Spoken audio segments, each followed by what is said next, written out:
I just killed my mother. It wasn't me who killed her. It was Jeff. Oh God, no.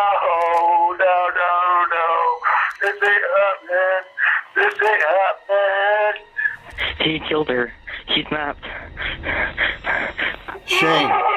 Shane? No. On Thursday, April 6, 2017, Shane Nicholas races toward home after getting word from a family member that there was a growing police presence at his house. He knows very little about the situation as he answers the distressing phone call that will change his life forever. The following report is based on police records, and most of the audio has never been heard before until now. Hello, Mr. Nicholas? Yeah. Hey, this is Captain Loney with the Champaign County Sheriff's Office. Come on, man. Everything's cool, right? Everything's okay. Please tell me everything's okay. Let me ask you something. Where are you now? Where are we at, man?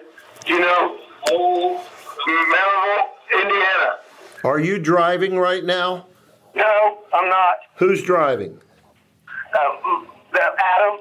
Will you assure me that Adam will remain the driver? Yeah, I can't drive right now. I gotta know what's going on. All right, I'm going to tell you. Sir. I'm so scared. Okay, sir. About 6 p.m. or so, maybe a little earlier, we responded to your house after receiving a call from a family member. There was some type of disturbance, and your wife has fallen victim as a result of that incident, and she's deceased.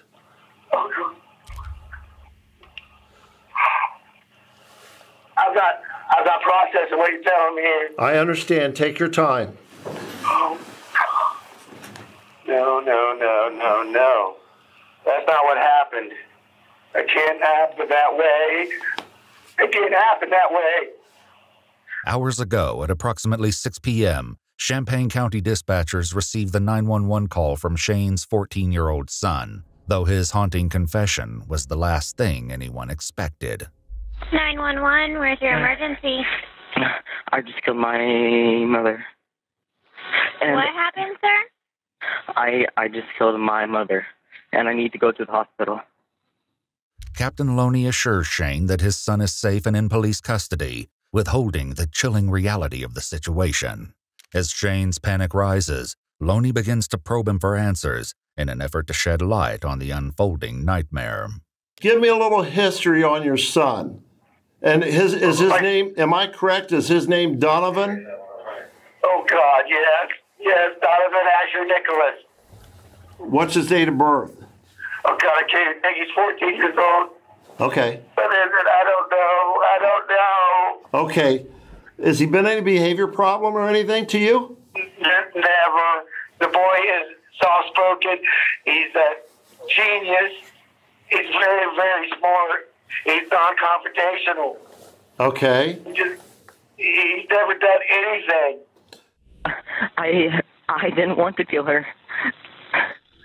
No, this is not happening. Has he ever inflicted harm to any family member or anything like that? Never. No harm to anyone? Never. None. Does he have friends None. and things of that nature? No, he does not. Okay, let me ask you something. Have you ever heard of someone by the name of Jeff? Jeff? Yeah. No. Okay, no Jeff. Anybody like Jeff? Anybody that sounds like Jeff? Somebody that he talks about, maybe idolizes, whatever, who knows, you know? No. Okay. So not at all. Why? The confusing question stems from Donovan's earlier admission to the 911 dispatcher, as his confession takes a dark and twisted turn. It wasn't me who killed her. It was Jeff. What happened? Who did it? Jeff. Yeah. I'm sorry, this is becoming really hard to explain, but I kind of have another person inside me. Like, what happened to your mom? He killed her. He snapped. All right, are you able to say who's with you? I am by myself, me and Jeff. But I swear it wasn't me Jeff. Jeff is inside me. Jess is inside you? Yes. Okay. He sometimes takes control, and I've no control over him. I hate Jeff so much. He's gonna make me die in prison. Investigators face the baffling mystery of why a child, whose father describes him as soft-spoken and harmless, would suddenly turn on his own mother. Could Jeff be real, or is he simply a carefully crafted excuse? With many questions lingering, officers arrive at a scene straight from a nightmare. Donovan sits leaning against a wall in the kitchen, his white shirt drenched in blood. There are clear signs of a struggle, with large amounts of blood spattered across the walls, floors, and appliances. When asked if anyone else is inside the home, Donovan chillingly replies, "Nobody that's alive." While some officers speak with Donovan, others begin their search for the victim, unaware of the horror that awaits them upstairs. Why did Jeff want to kill your mom? It's just the way he is. Has Jeff ever hurt anybody before? No, this is the first time. According to our analysis team at EWU, while investigators don't need parental consent to question a minor in Ohio, a Miranda waiver must be obtained if a minor is a suspect in a crime. If the Miranda waiver is not voluntary in any given case, anything learned in the interrogation cannot be used in criminal prosecution. How long has Jeff been in your head? That's about like 3 months. Upstairs, officers confront a horrifying scene. 40-year-old Heidi Faye Taylor is found lying in her bed, deceased. The brutal nature of her wounds points to a vicious attack, raising daunting questions about exactly what transpired between Heidi and Donovan. Back in the kitchen, officers notice an unsettling injury to Donovan's face. Though they ask him about it, he gives no clear explanation for how it happened. They let it go for now, but the strangely haunting wound on his face and its grim origin will soon demand answers. Is that the only injury you got is on your leg, though, and your scratch right there, right? There's like... Huh? There's something on... There's something on my... Your stomach okay? No, my... Huh? What? I can't talk right Okay. There's something on my lip. On your lip? Yeah, so... Okay. Is it? But that's about it. Other than that, that's it? Other than that, that's only injuries? Okay. We're going to lift you up and take you out to the squad, okay? Okay. Can you worry it? No. Okay. Tell you what. You want to lift him up or you want to throw him on this chair and put him out there? Don't matter to me. Donovan is carried outside in handcuffs to the waiting paramedics, who strap him to a gurney and provide first aid to his injured leg. The medical team noted that Donovan continued to blame the attack on his alternate personality, Jeff, adding that he doesn't know why Jeff did this, and more chillingly, he doesn't know why Heidi didn't stay down. Investigators will soon interrogate Donovan at the hospital, but first, a nurse has questions of her own. Am I going to be safe in here in the room with you if I'm by myself? You're going to hurt yourself? Can you tell me what happened? You want to wait till we're alone? I have never been died. I've never been diagnosed. Basically, the easiest way I can say it is multiple personality, but I really can't explain it. Because, like, multiple personality, like... I'm usually not aware. They just talk to you. But I don't know what it's called when they take control of you. I have always believed there's a good side in a person and a bad side in a person. So what did your bad side tell you today? Said he was gonna kill her. Her next question is followed by a startling revelation from Donovan, who clarifies that the victim is his stepmother. The other person that you heard, was it a family member or who was it? It was my mother. Your mother, okay. Well, my stepmother. Stepmother, okay. I don't know where my actual mother is. Okay. Did she go to a different hospital then, or? she's no longer there. Officers photographed Donovan's wounds and blood-stained clothing before reading his Miranda rights. Afterward, they began diving into the harrowing mystery of the day's events and what may have triggered his sudden, violent outburst. Anything happened today at school? No. Did you have a bad day today or anything? Or how was school? School was totally fine. Investigators would later ask a similar question to his classmate and best friend Tatum, seemingly in an attempt to uncover any clues or warning signs that may have hinted at what was to come. Have you noticed any changes in Donovan's behavior recently? No, actually, if anything, he seemed a little bit happier, like at school. However, while Donovan was in the library the morning of the killing, another student named Jake approached his table after being aggravated by a fellow classmate. In his anger, he asked Donovan if he'd ever been so mad at someone he wanted to beat them up. Donovan eerily replied, "No, but I would stab someone." The student shrugged it off as a joke, unaware of the brutal acts that would take place later that evening. So, other than what you told me about him so far, were there any other emotional problems that you saw or anything else going on that we need to know about? Not that I know of. Okay. However, a chilling journal entry begins to hint at a darkness growing within Donovan. In it, he describes his dream utopia in which all emotions are eradicated. He makes an exception for love, cryptically stating some people kill for love. But what did Donovan kill for? Shockingly, the journal isn't the only clue that something sinister was brewing. His English teacher would later discover a letter he wrote to him just before leaving school the day of Heidi's killing.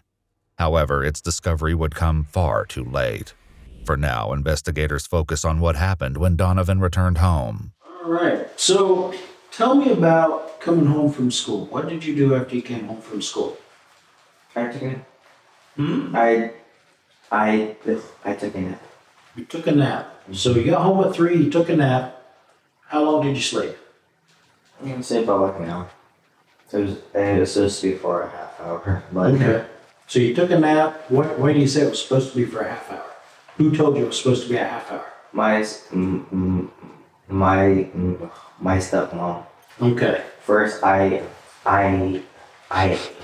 asked if it could be a half hour. She said yeah. So I kind of oversaid it. Then what happened? After I woke up, I started cleaning my room. Then I kind of Jeff wanted to come in. And then who? Jeff wanted to come in. Did you ever tell Dad or stepmom about Jeff? Why not? Because I was afraid they wouldn't believe me. Okay. And think I was just doing it for attention or something. Did you tell anybody else about Jeff? I told the press. I told Jeff. Who's the two people? After reassurance from the officer that he just wants to ask them questions, he reluctantly gives him 2 names. Her name's Tatum. And my really close person, friend, I guess, my girlfriend. Who's that? Madison. Madison? Madison. The thing is, she's in a different state. She's what? She's in a different state. Okay. She didn't go to school out there? Where does she live? Wisconsin. So how did you tell her? On my phone? Yeah. I have no idea. How do you know her? Well, I don't mean embarrassing, but like. Either via Facebook or online. Oh, okay. Tatum would later share with officers her personal thoughts about the mysterious Jeff. When she's asked what Donovan's behavior is like when the alternate personality takes over, her reply raises more questions than answers. I don't know what he does when it happens. I've never been there when it has. I've only known him as Donovan. Do you believe he had a split personality, or you think this was just a fantasy thing for him to get attention? Something like that? I don't think it was for attention. I believe that it probably could have happened. Though she claims to have never witnessed this alternate persona for herself, bone-chilling evidence would contradict these claims. In a text exchange later uncovered between Tatum and Donovan, he acts as Jeff, calling himself the devil's child and anything but holy. He also makes disturbing requests for the courage to stab someone 67 times and tells Tatum he's a lot different than Donovan, who would never kill anyone. For now, Jeff remains an enigma, with investigators unaware of how deeply disturbing the truth of his identity will reveal itself to be. Meanwhile, Donovan continues to elaborate on what happened next.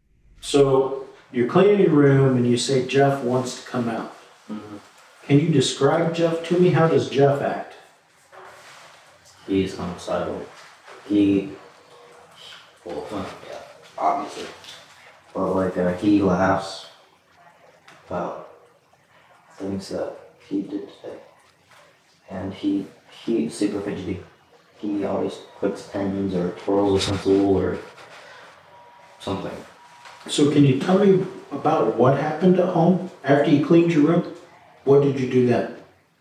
He came out. He was tired of being in me, and he said, I'm gonna come out. And usually, I don't let him, and I try to not, and I try to stop him. But I was like, no harm's gonna do me. And I was wrong.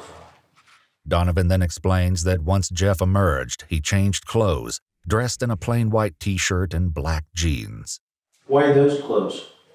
Because it's his favorite outfit. It's a what? Because it's his favorite outfit. You talking about your favorite outfit? His. His, you mean Jeff? Mm-hmm. Mine, I never order white gets dirty. So, change clothes, and then what happened? He grabbed a knife, and he carved his stupid smile on my face. Pushing the white off, it looks so stupid. Donovan indicates that he intentionally grabbed a knife and then grabbed the lancet to complete the cuts on his mouth. Both acts demonstrate a level of preparation and forethought.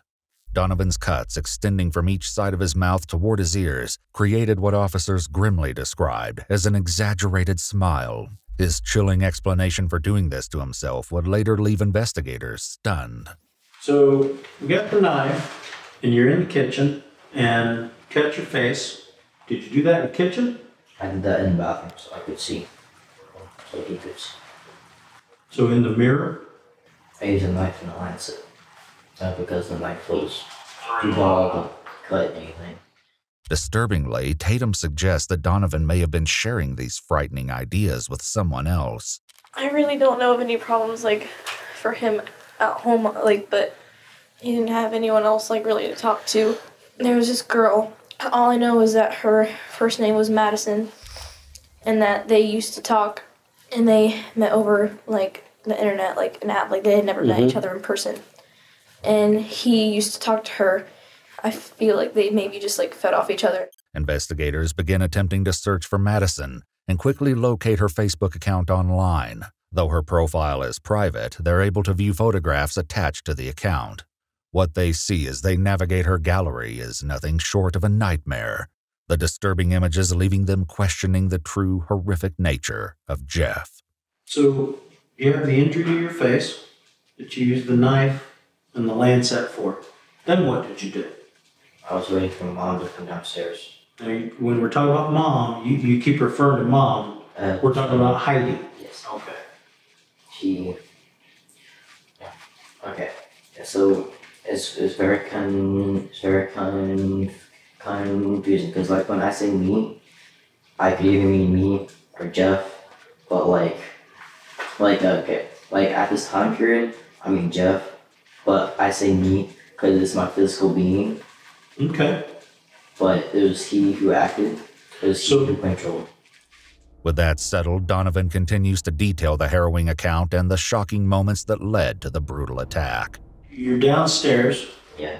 You waited for her to come downstairs. So she's upstairs? Mm-hmm.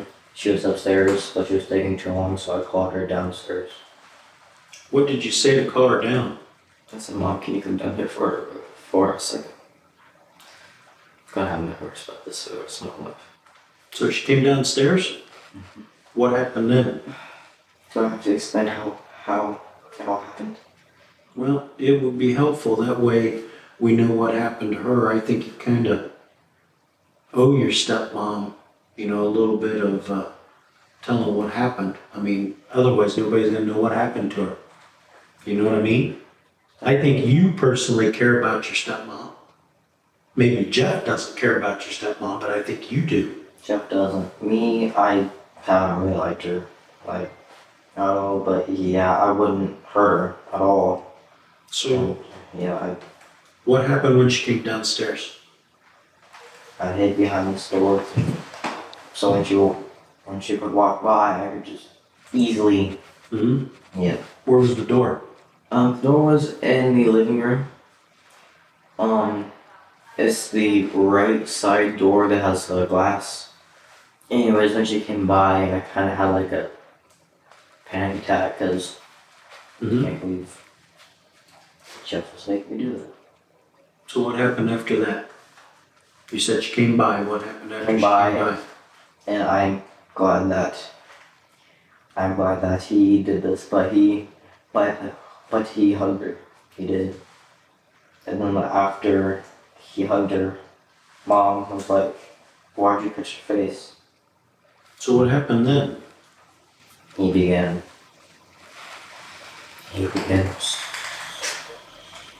Stop. In later interviews, Heidi's closest friend Angie and her daughter Ashley open up about Donovan, who they've known since he was just 2 years old. He's always been different, never really, I wouldn't categorize him as shy, but he didn't like people with very few friends. He had friends. And it's not that he didn't socialize. He was an introvert. He's very quiet. Yeah, he's very introverted. What was Donovan's relationship like with Heidi? Very tense. Very tense. Why do you say very tense? Donovan has always been an issue for Shane and Heidi. And when I mean issue, I mean he's been, that's what they argue about. They always argue about Donovan. Donovan is the reason why their main reason why they fight? Yeah. They'll soon share more eye-opening details, explaining what they believe to be the source of the ongoing tension between Donovan and Heidi. Meanwhile, Donovan continues to share the horrific details of what happened next as he began the savage assault. She said, "No, stop, just call 911. I was like, no. How many times was she stabbed? I don't know. I'm trying to push the glasses because I can't see it. I don't even have them on. Then we went upstairs because she was trying to get her phone, so she could call 911. I went upstairs. Then I remembered that the gun was upstairs. So she ran? She walked upstairs. I was very exhausted. She fought back. Where was she stabbed? In the front of her, the back of her, or something else? Everywhere. Anywhere the knife could penetrate. Then when I went upstairs, I took both of the phones because she had mine. So she went upstairs? You followed her? Well, actually, I ran ahead of her so she couldn't call anybody before I got there. According to Donovan, when Heidi finally made it upstairs to the master bedroom, she laid down on her bed. What he did next would add a chilling new layer of brutality to the violent altercation. She was lying. She was lying on the bed. I couldn't see her separate. What did you do then? Me and Jeff couldn't see her separate. I thought it was done upstairs. I was like, this is the quickest way she will. So she laying on the bed. Did she say anything else to you? Just call 911. And then after I said no again, I shot her and hit him. It had to be an accident. He would not. I know they argued a lot. She was very frustrated. And you said it had to be an accident? That's what I believe, yes. I don't think that either one of them know they get mad at each other. I don't think that they would ever hurt each other. Not intentionally. Kids and parents, they argue. They fight. Did the bullet strike her? How far away from her head were you? But we both wanted her to stop suffering. Jeff likes to do this, but he doesn't like it. But he doesn't like when people suffer. And which hand did you hold the gun in? Well, both, but I used to rate to pull the trigger. I used both so I could aim and also didn't have to shoot twice. A coroner's report would confirm the cause of death as a gunshot wound to the head, with more than 60 multiple sharp force injuries to her body. A tip of the knife blade was also extracted from her skull, while the firearm was located on the bed, lying next to her body. Did you know any history of any anger issues, any mental illness, any, depression, anxiety? She wanted to take him to a doctor. Heidi wanted to take him to a doctor? And her and Shane had talked about it. Why did she say that she wanted to? Was she saying things? Because maybe he was going through a depression. The fact that he was withdrawing, it was like 3.5 years ago. He started to withdraw from them. Back at the hospital, the investigator urges Donovan to continue, and he soon explains the horrifying cause of the self-inflicted wound to his leg. So you threw the gun down on the bed beside her, and then you went back downstairs? Yes, I did. What did you do downstairs? I was gonna leave. Jeff was still taking control. Mm-hmm. I noticed my legs are hurting real bad, and it was all wet and slimy. I pulled up and there was a deep gash in my leg. I freaked out. How did you get the gash in your leg? While I was trying to hurt her, she fought back, and her legs were tangled and. Her what? Our. Oh, legs. Yeah. So you're wrestling with her? Yeah. Did you end up on the ground? Yeah, we both did. We wrestled a lot, and then I saw her body. I didn't care where my legs were. I don't know what to say. Take a breath. It's okay. Take a deep breath. When I tried to hurt her, I hit my leg, but I didn't really feel anything because he was in a moment. So you stabbed yourself in the leg accidentally? As Angie and Ashley continue to elaborate on Heidi and Donovan's tense relationship, they delve deeper into what they believe may have been the root cause of their conflict. Everybody knows that there has been tension between them. And by tension, like you said earlier, you just mean them not necessarily getting along because she wanted to discipline. Yes. And yes, like any 14-year-old, right. You don't want to be disciplined. No. She would take the phone. His dad would give it back to him. Yeah. She would take the game system. 2 days later, his dad would give it back to him. Yeah. Or, he would be grounded, but his dad would go take him shopping and spend like $400 on him. It was an issue. He can be very manipulative. He tries to get his way by getting up underneath your skin and kind of forcing you to do what he wants. And a lot of times he would try to do that by using his dad. He would never get punished for anything. So he never knew a consequence. She was more the punishing role. Yes, she was. Now, when you say punish, what type of punishment do you... taking the game system away, or taking his phone away, or making him do a chore. She never touched him, or physically. She wouldn't even spank her children, if that's what you mean. In an earlier conversation with the hospital nurse, Donovan explained what led to his next decision to contact the police and confess to the harrowing crime. After he did it, noticed the cut, he's scared. He's mad at me because I called the police. Okay. And I was scared. I was like, I just did a really bad thing. And I was a huge gash in my leg that I had no way of giving myself stitches. I was like, I need to go to the hospital if I know I'm gonna get infected, bleed out, or something. So he's mad at me for coming here because he thought just do it and run. Now I also can't run, so was smart enough to make plan B. So he just. Just like you be human too. I want to go back inside my head now. So he's gonna cause all the trouble in you hanging? Yeah, that's not fair. I would never want to hurt anybody. To be honest with you, the only reason why he called 911 was to fix everything. Mm-hmm. Because it's fine. I wouldn't be here, and he would still take over me. He wouldn't let me come out.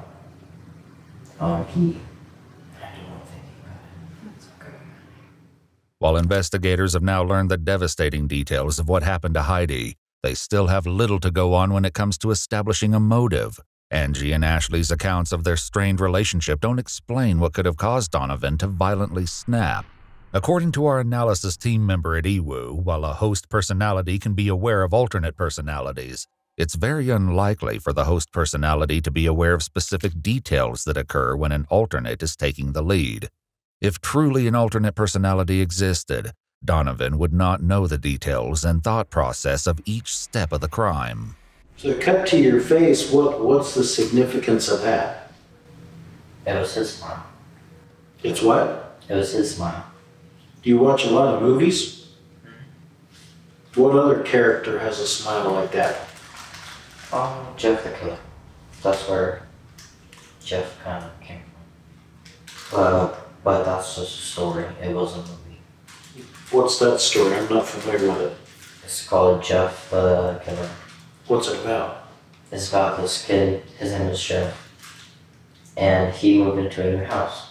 Mm-hmm. Anyways, long story short, Bill Pigs bullied him and beat him. So the first time he stabbed one, just to get away. Second time he was also defending himself, because they came back again and they were trying to kill him. Then he killed the leader, and then the second leader, the second person I threw, the second person named Keith, he set him on fire. That's why his skin's all white and his hair's black. And then after he killed Randy, he snapped, and when he came back from the hospital, he was pure white. He had a white shirt, a white hoodie, black pants. When he came home, he put a smile on his face. Creepypasta is both a website and a term for horror-related stories and images that are shared online. Donovan earlier explained his fascination with the website to the nurse, mentioning names that may be hauntingly familiar. Creepypasta, right? Yeah. What kind of, besides this Jeff on there, what else is on there? Jenna from Slenderman and Slenderman? Slime Dog, Alice Jack, Ben Drowned, The Rake. There's a lot. It's really cool. Jeff the Killer, one infamous character, first began circulating as an image in 2008, its disturbing origins widely disputed in online forums. The image has inspired many artists and even fan films. Another friend of Donovan's named Skylar sheds more light on Donovan's chilling fascination. He was kind of one of those people who, obsessed with scary stories. At least that's how I saw it. He had a picture on his phone that was Jeff the Killer, which is what he mentioned. So that kind of, I never heard about it until I met him. And I was like, that's a pretty weird story. Though depictions of Jeff the Killer vary, several haunting details remain eerily consistent. He's always seen depicted with a wide, sinister grin, wearing a white t-shirt or hoodie and black jeans, the same clothing Donovan put on as he claims Jeff took over. When's the first time he ever brought up this Jeff the Killer? He actually never brought it up to me. I saw it on his phone. Oh, you saw it on his phone. Did you ask him, hey man, what is that? Yeah, and then he told me that it was a creepypasta story called Jeff the Killer. So I looked it up and I thought it was one of the creepiest stories ever. However, it was Madison's Facebook page that truly left investigators stunned, as multiple drawings of Jeff the Killer filled the photo gallery. Determined to uncover the truth, investigators continue speaking with Angie, who claims she left the house just before the brutal attack. He was taking laundry down, and then he was standing in his room, and she's telling me how she caught him, because when I came upstairs, she said, "Don't even ask me for your damn phone because you're not getting it." So he was standing in the room and she said, don't even ask me for your damn phone because you're not getting it? Yeah, something like that. And then she turns to me and she says, I caught him sexting today. And I said, what? I said, Donovan. And she said, I'm tired of this. Heidi confiscating his phone, preventing him from contacting his girlfriend Madison, may have been the final act that pushed Donovan over the edge. However, his earlier confession to the hospital nurse suggests it wasn't one specific action that set him off, but a combination of factors. Was there something that set Jeff off today? No, it wasn't really today. I mean, what seemed to bring on the attack? She always yelled at me for stupid stuff, like, I don't know, like, not, like, doing this is wrong, or like not sweeping the right spot, like normal parents yell, but not at the absolute top of their lungs for not doing dishes right. And once I sat down on my knees, because she was crying, and wouldn't stop, so I set it down, my mom hit me. Sometimes she would be mean with the things that she said. And as a mother, I've done the same thing. I'm not perfect, but I know, you know, she would say, and that's the only thing that I can think of, that as a kid, you know, you don't want to hear your parents say crappy things. What all she would say was like, you know, I can't wait till he's 18. And but I mean, she never, would she, you know, look at him and, you know, dumbass or stupid or, you know, nothing like that? No, I mean, she would say pain in my ass. Yeah, well, I can't tell you how many times I've been... pain in my ass. I can't tell you how many times I've been called that. And he would just sit there, you know, if other people are around. However, as Angie left the home, Heidi and Donovan were alone when Donovan viciously ended her life. Later, Donovan's teacher contacted detectives about a letter Donovan left for him before leaving school the day of the killing. In the letter, he describes reading a book about a serial killer, his haunting words leaving sinister clues about his intentions. He claims killings are a part of human nature and can't be stopped. The letter and the glaring warning signs would be discovered far too late. Following his treatment at the hospital, 14-year-old Donovan Asher Nicholas was arrested and charged with both murder and aggravated murder, with mandatory prison time for a year each for having a firearm under his control while committing the crime and for using the firearm during the crime. He was transported to the Central Ohio Youth Center. On July 2018, Donovan was found guilty of all charges and sentenced to life in prison with the possibility of parole after 25 years. However, 5 years later, on June 15, 2023, the Ohio Supreme Court overturned the sentencing, stating that Donovan, a juvenile at the time of the crime, had his due process rights violated when the court used its discretion to certify him as an adult. These records are confidential. While we haven't been able to verify these details, according to news reports, Donovan has been released from jail.